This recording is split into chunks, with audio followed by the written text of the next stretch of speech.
Hello and welcome back. This is video number 4, and we're going to talk about standard events.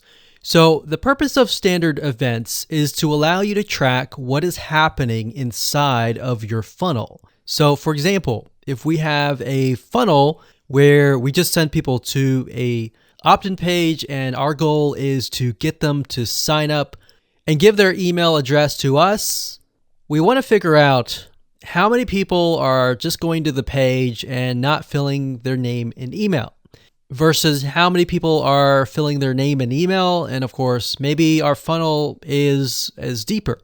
And besides an email opt-in funnel, we have something like a purchase funnel. So we send people to a sales page. We want to know how many of those have purchased and how many of those have not purchased.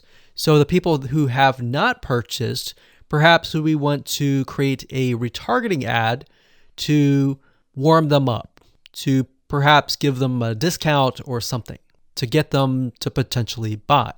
So that's the goal here, is you need to be able to test every step of the way inside of your funnel. Now I'm going to give you some more practical examples in the next few videos where we talk about things like the email opt-in funnel. We'll talk about the purchase funnel, and I'll give you real-life examples and how to place your pixels and all of that. But for now, let's talk about the standard events. So this gives you an idea of the standard events that Facebook has pre-created for you. They have e-commerce and retail, they have automotive, they have education, they have entertainment and media, they have financial services, professional services, real estate, technology, travel, and other business category. Now, let's just click on one of these. Let's just do e-commerce and retail. So as you can see here, it says view content. This happens when a visit to a content page you care about, such as a product page, a landing page, or an article. So this would be kind of the initial landing page.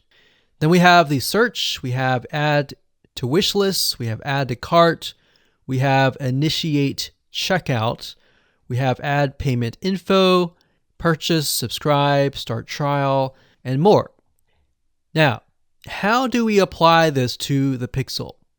So to get an idea, you're going to place the pixel on every single page of your funnel.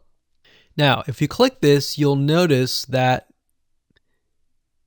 it gives you different values. So for example, we can add conversion value, currency, and other variables to get an idea of what's happening.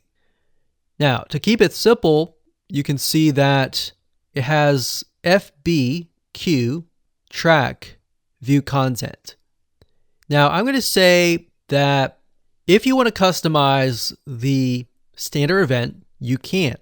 What I mean by that is where it says view content, you can use your own word, and that will show up in the reporting.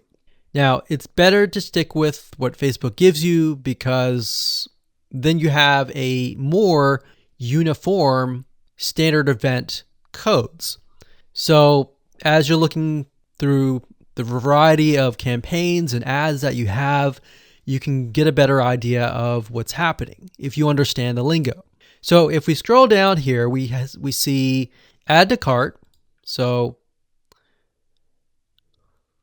you can see that it says FBQ, track, add to cart. So you're basically going to add this code to your header of that page. Now, don't worry, we'll show you how to do all of that in the next few videos. So I just want to give you an idea of how to track every step of the way. So we've got add to cart, we have all these other ones that we talked about. And if we scroll back up, we've got education. So we've got view content, complete registration, purchase, we have contact, we have lead, we have start trial, and more.